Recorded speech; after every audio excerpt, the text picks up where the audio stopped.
This is the monthly Q&A video that my patrons on Patreon are helping me out with. So thank you for everybody who submitted questions this month. The first one is about mosquitoes, and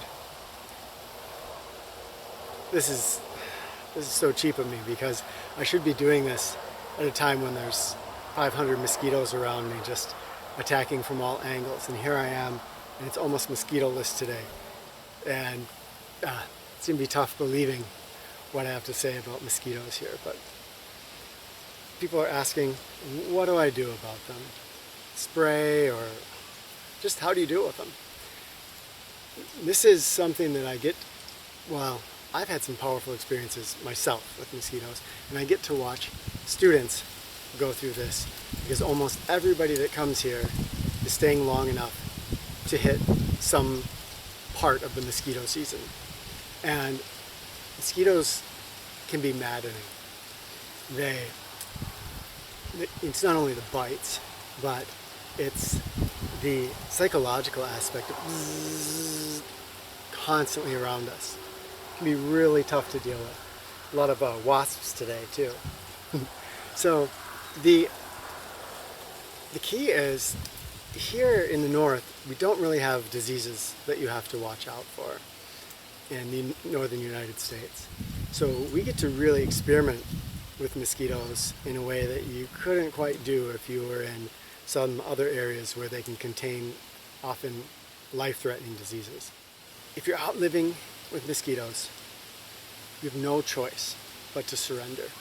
You've probably heard me talk about this over and over again, because to me, this is how I do some of the wild and crazy stuff that I do out in the woods, is all through this process of surrender.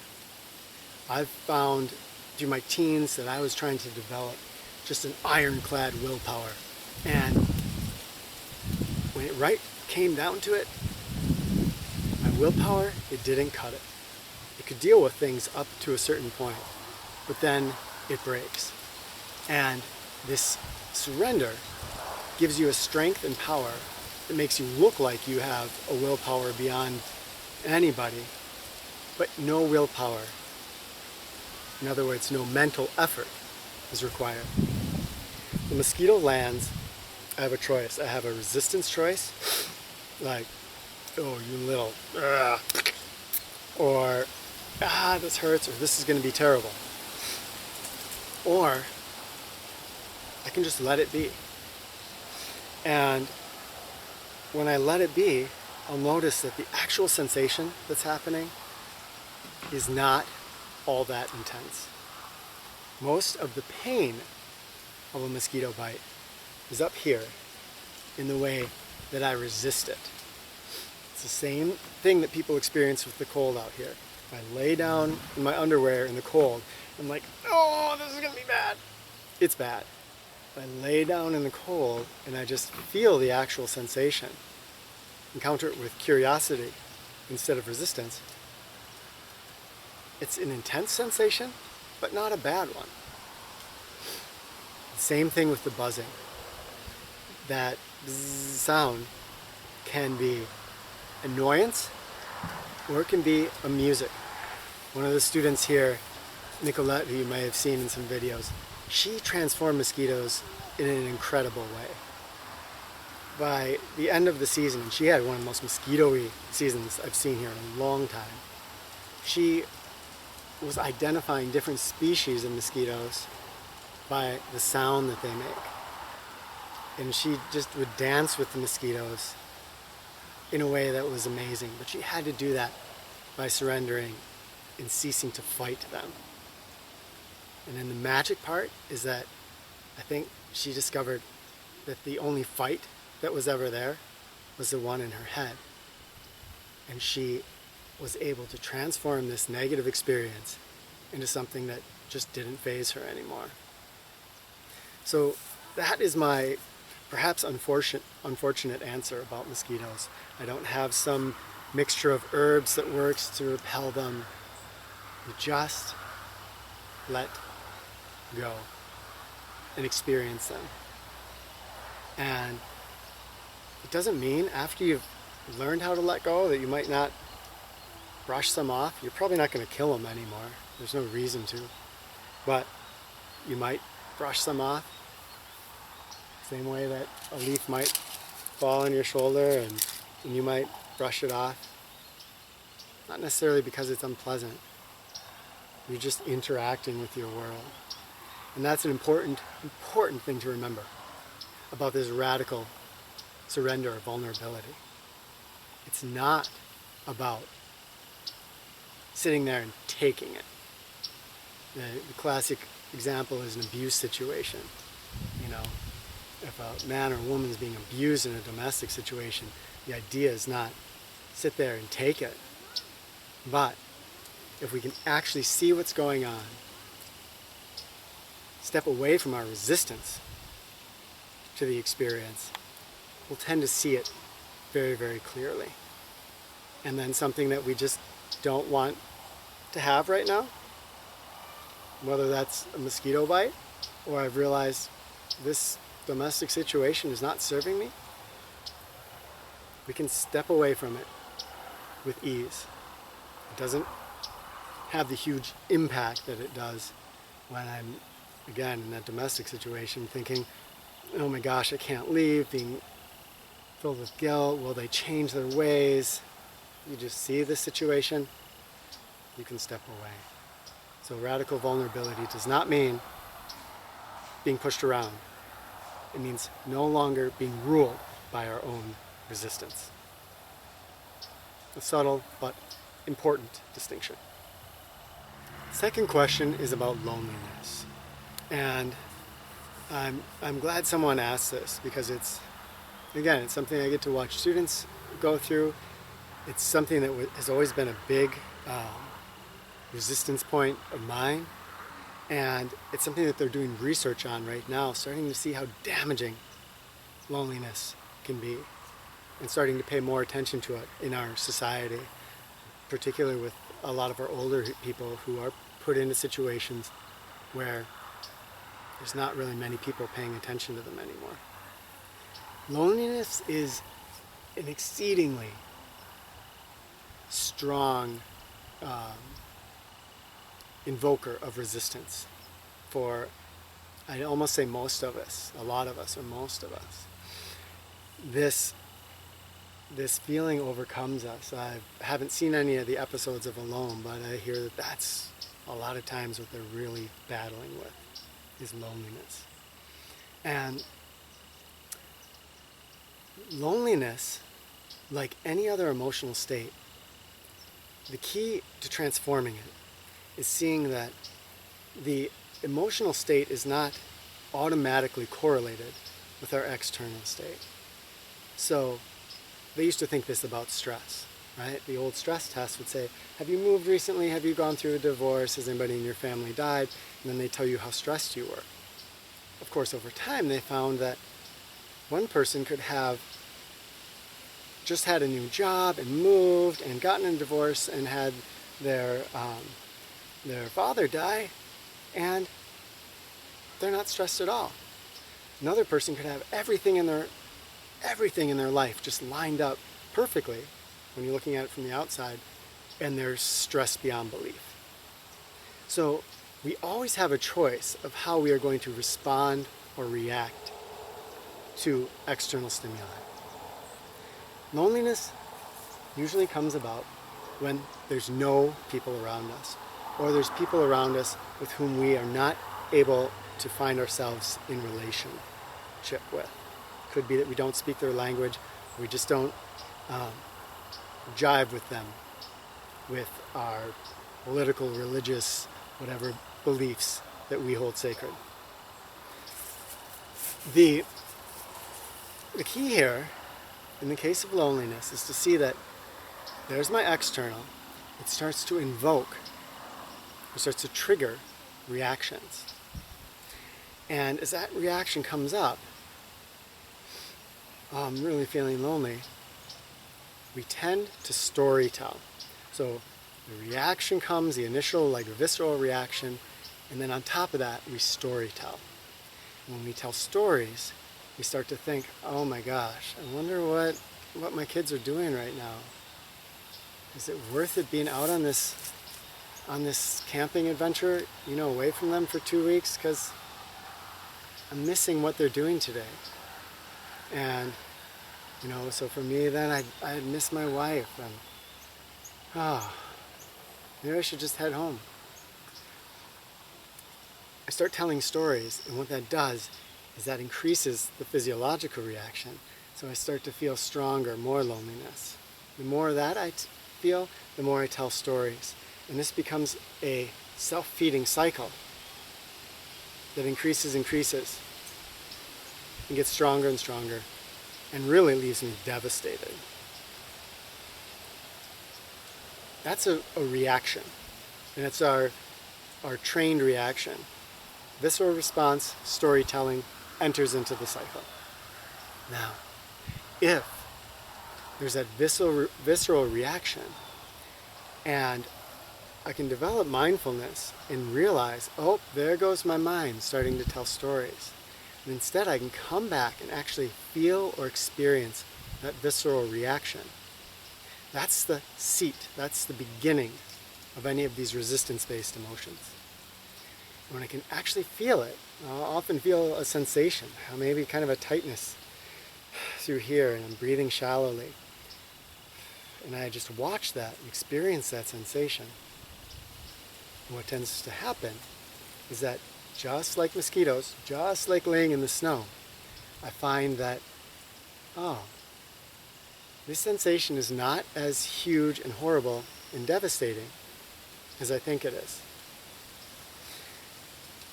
When I can come back again and again, I notice that visceral reaction, and I come back, even if I've started storytelling, I come back in my mind to that feeling and just experience that feeling. That's when I can start to transform from reaction to a response. I begin to get lonely. My response, mindful response instead of mindless reaction, is I feel the sensation, I experience it. Don't bury it. This is not an act of will. Like, oh God, I just can't think about this. Force it away. It's a stopping, noticing the storytelling, coming back to that visceral sensation. You do that again and again, it starts to train our mind into mindfulness toward our emotional and mental state. That is one of the keys to living a life that is fulfilling and rewarding, is not being taken for a ride by our mental states, by our reaction-based mental states. Learning to respond mindfully and get back to the root. Even storytelling about why you're feeling lonely can take us on a little storytelling adventure and make us feel bad. Mindful attention to the root sensation. Try it, practice it. See if you experience anything. And of course, in the comments, let me know if you've tried this or had experience with it. The last question I'm going to respond to in short, because this could be a very, very long video. And a few people over time have asked about this. And I'm not trying to hide my past in any way, but there's just a lot of formative stories that I would tell, I think, that kind of brought me to where I am in life right now. But the short version is that I grew up in pretty good circumstances. We can all look back at our childhood and probably think of things we would change, but I had a pretty stable childhood home up until probably my early teens, I think, when my parents were divorced. But I also had woods around me. And me and my brother and my cousin, when he was around, we would go out into the woods, and our world was very infused with imagination. We played some Dungeons and Dragons, and that transformed into what we called real D&D, which meant that we took sticks and we would go out into the woods and we would battle orcs and search for treasure and have incredible adventures out there with our wooden swords. that I think got me started, not so much with wilderness skills, but with this idea of nature being a place that brings out really positive qualities in us, because that brought out playfulness. I think of my early nature years as being the most explorative and kind of growing years for me. We would go out and catch turtles on the stream by hand and catch and release, and we would explore and try to cross fallen trees.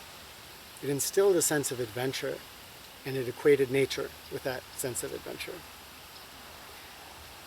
Later in my teens, I started to really develop a sacred feeling for all of life. And I couldn't stand even seeing somebody mow the lawn. And when I started seeing people, cutting down big swaths of trees and destroying forests, and it wasn't Greenpeace I was thinking about, it was what's Earth First. I wanted to go join that, and I started to develop a really negative viewpoint about humankind. I basically saw us as a cancer or a parasite on the earth. And I wasn't wise enough at that point to notice that that was doing me a disservice, because I generally walked around feeling inside, not enjoying life. And so much energy was taken up with that negativity inside myself that I couldn't bring out positivity anywhere around me. As I went on in my years, I started reading Tom Brown's books. I think those were influences on a lot of us. And some of you probably are great big Tom Brown fans, others detractors. I think the important thing to remember for me is that those books were inspirational to the young Ken. And that was the only thing that mattered. It was just that they inspired me. And it got me out into the woods and got me thinking about trying to start fires and things like that. By the time I was about 16, I was very sure that I wanted to live for a year in the woods, just wild. And I wrote a letter. This is pre-internet or anything like that. Internet was there, but you weren't sending emails to people. So I wrote a letter to Tom Brown, and I said, can I go out to your school and live for a year on your land? And I sent that out in the mail, full of childhood hope, and just never heard back from him. A few months later, I saw an advertisement in our local food co-op for a place up near Tomahawk, Wisconsin. It was called the Teaching Drum. And I wrote to him, and I asked the same thing. He responded back and sent me this really loving letter that said, I can't remember exactly what it said, but the idea was, I'm not sure if, I don't know you, if I'd be comfortable just having you live for a year out by me, but why don't you come up for the summer and become my apprentice? Whoa. Coolest thing ever. So in my 17th year, I went and I stayed at the Teaching Drum. And I spent a number of months there. And that was very transformative. It was an interesting situation. He was kind of just Tamarack, who runs the place, was kind of just starting the school at that point. And I got a lot of just me time in nature. And I think in some ways, that was part of Tamarack's wisdom, was leaving things alone and letting nature do its magic. So I came back from that with a fair amount of culture shock when I saw this world again. But after that, I started to shift, and something positive had happened there. And that's one of those big experiences I could talk about. But that positive experience that had kind of brought me to my edge and brought me into full surrender, it transformed the way I see things. And I didn't have the same negative viewpoint about humans anymore. And over the years, that kept evolving. And I started to love our species and to realize, the Earth is probably going to go on with or without us. Why don't I just be positive about humankind? Because there are some really cool things about, we're really weird looking, right? Kind of just, well, I happen to be basically pink with a tuft of hair here and tufts of hair in weird places, and what the heck's going on? No claws? Where's my retractable claws? Weird, but also kind of cool.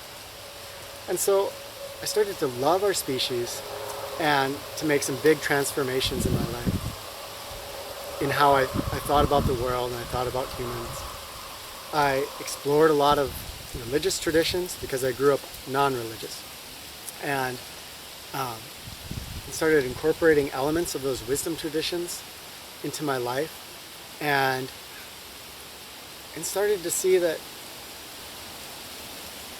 instead of trying to change my outward world so much, I made the biggest changes when I changed myself.